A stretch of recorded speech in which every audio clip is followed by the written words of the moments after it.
दोस्तों नमस्कार आदाब। मैं आपका दोस्त तकमील अहमद। आज मैं आपके सामने दैनिक जागरण का पेपर लेकर आया हूं।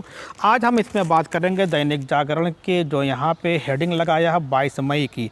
22 मई को दैनिक जागरण ने हेडिंग लगाया है कि हाई कोर्ट इस प्रकार के आदेश न दे जिन पर अमल असंभव हो। क्योंकि आप जानते हैं लगातार उत्तर प्रदेश की स्वास्थ्य व्यवस्था को लेकर सवाल उठते रहे हैं। इन्हीं तमाम बातों को लेकर कि जो उत्तर प्रदेश में एक ज़िला है मेरठ से एक लोग कोरोना पेशेंट थे जिनका नाम था संतोष था। वो जब भर्ती होते हैं उसके बाद उनकी बॉडी हॉस्पिटल से गायब हो जाती है, उनके परिजनों को नहीं मिल पाती है। इन्हीं बातों को लेकर उनके परिजन इलाहाबाद हाई कोर्ट जाते हैं। इलाहाबाद हाई कोर्ट ने 17 मई को एक सुनते हुए उन्होंने कुछ कोट किया था और कहा था कि जो स्वास्थ्य व्यवस्था उत्तर प्रदेश में दिखाई पड़ती है वो ऐसा लगता है कि उत्तर प्रदेश की स्वास्थ्य व्यवस्था राम भरोसे चल रही है। इन्हीं तमाम बातों को उन्होंने कहा था और उसके अलावा और क्या क्या कहा था कि इलाहाबाद हाई कोर्ट हम ये भी जानते हैं। देखिए, हाई कोर्ट ने कोरोना इलाज के इंतज़ामों पर दिए थे ये आदेश। 1 महीने में प्रदेश के बी और सी श्रेणी के हर कस्बे में 20 एम्बुलेंस और प्रत्येक गांव में आईसीयू सुविधा वाली 2 एम्बुलेंस उपलब्ध कराएं। ये इलाहाबाद हाई कोर्ट उत्तर प्रदेश की स्वास्थ्य व्यवस्था के लिए कह रहा है, शासन से कह रहा है। फिर कह रहा है कि अगले पॉइंट में कहता है कि सभी अस्पतालों और नर्सिंग होमों में कि हर बेड पर ऑक्सीजन सुविधा होनी चाहिए। जिन अस्पतालों में 20 बिस्तर से ज़्यादा हैं वहाँ 40% बेड आईसीयू और उसमें 50% में बी मैप मशीन की सुविधा हो। इसके बारे में भी जिक्र किया था। इलाहाबाद हाई कोर्ट ने शासन से ये कहा था।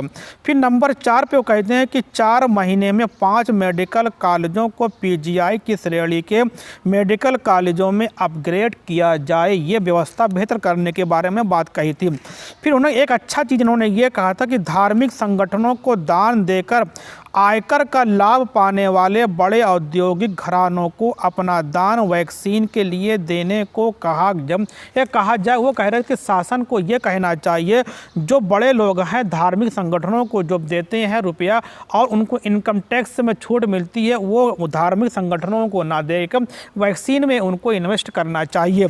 फिर उन्होंने नंबर 5 पे उन्होंने कहा था कि बड़ी मेडिकल कंपनियों वैक्सीन का फार्मूला लेकर वैक्सीन उत्पादन शुरू करें, ये भी कहा था। और आखिर में उन्होंने एक भी बात कही थी कि सरकार दुर्व्यवहार करने वाले डॉक्टरों और पैरामेडिकल स्टाफ के खिलाफ सख्त कदम उठाए। ये बात किसने कही थी? ये बात 17 मई 2021 को इलाहाबाद हाई कोर्ट ने कही थी। फिर क्या होता, इन्हीं बातों को लेकर उत्तर प्रदेश की सरकार सुप्रीम कोर्ट जाती है। सुप्रीम कोर्ट में क्या होता है यहाँ पे हम लोग बात करने चल रहे हैं। ये फैसला कब आता है? ये फैसला आता है 21 मई 2021 को। अब वहाँ बात करते हैं वहाँ पे क्या क्या चीज़ें हुई इसके बारे में बात कर लेते हैं। तो अब मैं यहाँ से पढ़ना, देखिए जो दैनिक जागरण ने लिखा है, उत्तर प्रदेश में कस्बों और गाँवों की स्वास्थ्य व्यवस्था को राम भरोसे बताते हुए छोटे कस्बों और गांवों में इलाज की सुविधाएं बढ़ाने के बारे में दिए गए इलाहाबाद हाई कोर्ट के 17 मई के आदेश पर सुप्रीम कोर्ट ने अंतरिम रोक लगा दी है। जो राम भरोसे कहा था उन्होंने कहा कि ऐसी बातें नहीं कहनी चाहिए थी। फिर बात की जाता है कि सुप्रीम कोर्ट ने कहा कि हाई कोर्ट को आदेश देते वक्त उसके अमल की संभावनाओं पर भी विचार करना चाहिए। ऐसे आदेश नहीं देने चाहिए जिन पर अमल संभव ना हो। इलाहाबाद हाई कोर्ट ने तीखी टिप्पणी करते हुए इलाज के इंतजामों और टीकाकरण पर विस्तृत आदेश दिए थे जिन पर अमल को मुश्किल में बताते हुए प्रदेश सरकार ने सुप्रीम कोर्ट में चुनौती दी थी। जो उन्होंने आपके 7 बिंदु दिए थे उसको ले जाकर उत्तर प्रदेश सरकार ने सुप्रीम कोर्ट में चुनौती दी थी कि ये हमसे नहीं हो सकता है। फिर बात आती है कि फिर 21 तारीख शुक्रवार को जस्टिस विनीत शरण और जस्टिस की बी आर गवई की मतलब कि डबल पीठ थी, जिसका मैं फिर से नाम ले रहा हूँ। शुक्रवार को जस्टिस विनीत सरन और जस्टिस BR गवई की पीठ ने आदेश पर अंतरिम रोक तो लगा दी, लेकिन चल रही सुनवाई पर रोक नहीं लगाई है।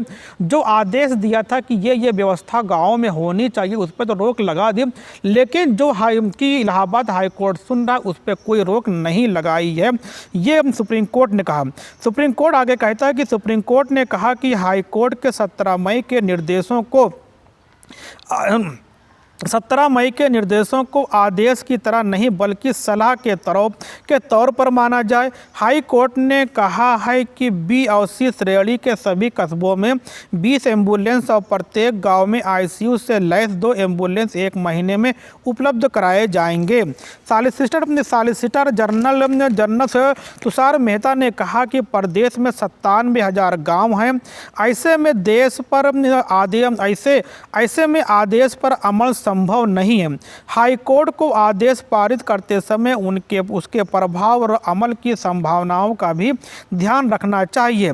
सरकार मानती है कि हाईकोर्ट जनहित को ध्यान में रखते हुए कोरोना मामलों की सुनवाई कर रहे हैं। सरकार हर तरह से उसमें सहयोग करती है और कोर्ट के आदेशों पर अमल को लेकर प्रतिबद्ध है, लेकिन हाईकोर्ट ने आदेश दिया है कि मेडिकल कंपनियां वैक्सीन का फार्मूला लेकर वैक्सीन का उत्पादन करें। आखिर यह कैसे संभव है, ये तुषार मेहता कहते हैं सुप्रीम कोर्ट में। कई मामलों में वैक्सीन पेटेंट कानून में आती हैं और ऑक्सीजन की उपलब्धता पर भी आदेश दिया है, इसका अन्य राज्यों पर भी प्रभाव पड़ेगा। मेहता ने कहा कि हाईकोर्ट ने प्रदेश की स्वास्थ्य सेवाओं को राम भरोसे कहा है। यह टिप्पणी कोरोना के इलाज में जुटे डॉक्टरों और स्वास्थ्य कर्मियों को हतोत्साहित करने वाली और लोगों में चिंता पैदा करने वाली है। सबसे मेन पॉइंट इनके लिए यही था, मेहता के लिए। फिर मेहता आगे कहते हैं कि मेहता ने कहा कि यह मामला बहुत महत्वपूर्ण है और ऐसे मामले अन्य हाई कोर्टों में भी चल रहे हैं। इसलिए अच्छा होगा कि कोर्ट निर्देश दे कि मामले हाई कोर्टों में मुख्य न्यायाधीश की पीठें सुने।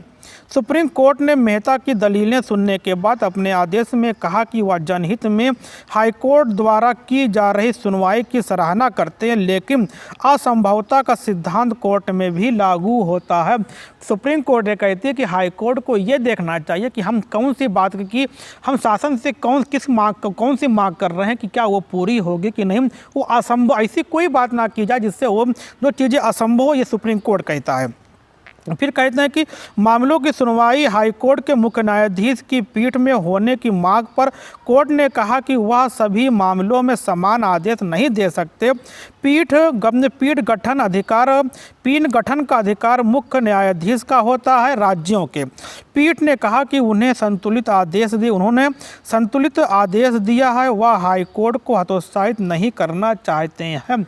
ये मेन बात हुई। सबसे मेन चीज़ ये था कि जो 17 मई को इलाहाबाद हाई कोर्ट ने कहा था कि उत्तर प्रदेश की व्यवस्था की स्वास्थ्य व्यवस्था राम भरोसे, इनको लेकर वो गए थे और जो कहा था कि जो हमारे गांव हैं B कैटेगरी के हैं, C कैटेगरी के, जो वहाँ पे की तमाम तरह की व्यवस्था करने को कहा था।